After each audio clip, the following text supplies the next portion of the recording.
Selamat pagi semuanya, kembali lagi dalam program renungan pagi ini. Mari kita menjadikan Alkitab sebagai satu-satunya pedoman hidup kita, agar hidup kita senantiasa ada di jalan Tuhan. Nah, pada pagi hari ini Bapak Ibu yang dikasih dalam Tuhan Yesus Kristus, kita akan sama-sama merenungkan firman Tuhan dari Hakim-Hakim pasal 17 ayat 1 sampai 6. Nah, di dalam ayat yang ke-6 saya akan bacakan untuk kita. Pada zaman itu tidak ada raja di antara orang Israel. Setiap orang berbuat apa yang benar menurut pandangannya sendiri. Kisah apa yang diceritakan di sini? Ada seorang dari pegunungan Efraim yang bernama Mika. Dia mendengar ibunya mengucapkan kutukan atau sumpah serapah karena uang perak yang dimiliki ibunya sejumlah 1.100 uang perak itu dicuri orang. Nah, Mika jadi takut pada saat itu.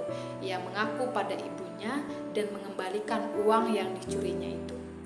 Lalu ibunya berkata, "Oh, diberkatilah anakku oleh Tuhan." Dan setelah uangnya dikembalikan, ibunya berkata begini, "Uang itu akan kupersembahkan, kukuduskan, kukhususkan untuk Tuhan. Dikasihnya lah kepada anak Mika saja untuk dibuatkan patung pahatan." Ternyata Mika nggak mau, Bapak Ibu. Lalu kemudian dikasih lagi kepada ibunya. Terus ibunya mengambil 200 uang perak miliknya tadi, diberikan kepada tukang perak, untuk dibikin patung. Padahal dia bilang bahwa 1.100 mau diberikan untuk Tuhan, tapi ternyata hanya cuma 200 perak saja. Nah, kemudian apa yang terjadi Bapak Ibu yang dikasih dan diberkati Tuhan? Patung itu ditaruh di rumah Mika. Mika ini punya kuil, lalu pada saat itu diangkatnya jadi imam. Terus kemudian apa yang terjadi Bapak Ibu? Suatu hari ada seorang Lewi jalan ke situ, nah ketemulah dengan Mika pada saat itu. Diangkatlah langsung jadi imam pada saat itu dalam nas yang kita baca pada saat ini. Nah, saudara-saudari yang dikasih dan diberkati oleh Tuhan, inilah yang dikatakan oleh kitab Hakim-Hakim pasal 17 ayat 6. Setiap orang berbuat apa yang benar menurut pandangannya sendiri. Mereka merasa semuanya itu benar. Mika mencuri dari ibunya mencuri dari Tuhan, ibunya ngomong sembarangan, Mika bertindak sembarangan pula, ibunya bertindak sembarangan pula, orang Lewi tadi juga bertindak sembarangan. Yang boleh jadi imam kan hanya keturunan Harun sebenarnya. Nah, apa yang terjadi Bapak Ibu yang dikasihi? Mereka punya kuil sendiri di Mika.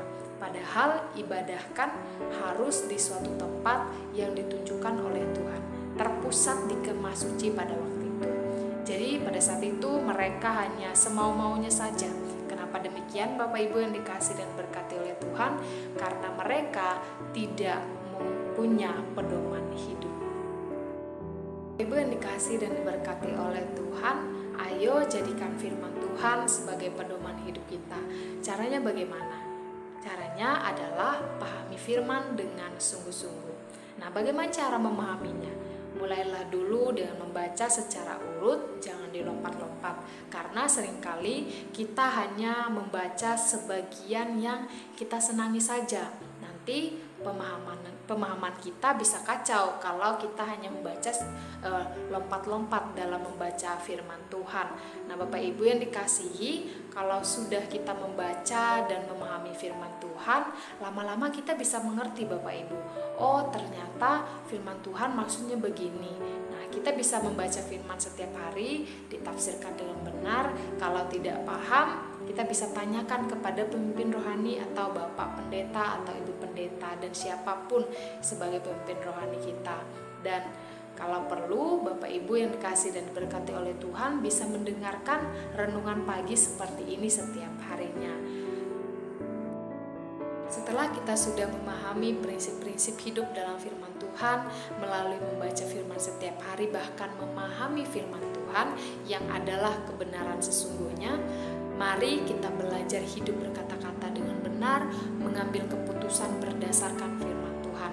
Dengan demikian, saya bahkan saudara-saudari yang dikasih dan diberkati oleh Tuhan yang menonton video renungan ini menjadikan Alkitab sebagai pedoman hidup kita.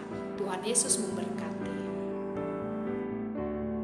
Sebelum kita mengakhiri renungan pagi ini, mari kita bersatu hati dalam doa. Kita berdoa.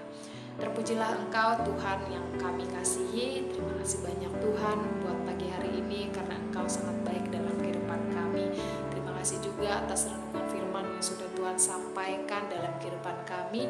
Kiranya melalui perenungan firman tadi Tuhan dapat meneguhkan hati kami untuk kami bisa memahami isi firman ini dan bahkan memberikan hati yang mau membaca bahkan merenungkan firman setiap harinya dalam kehidupan kami. Jadikan kami sebagai anak-anak Tuhan yang mau melandaskan hidup ini hanya berdasarkan firman Tuhan di dalam kehidupan ini.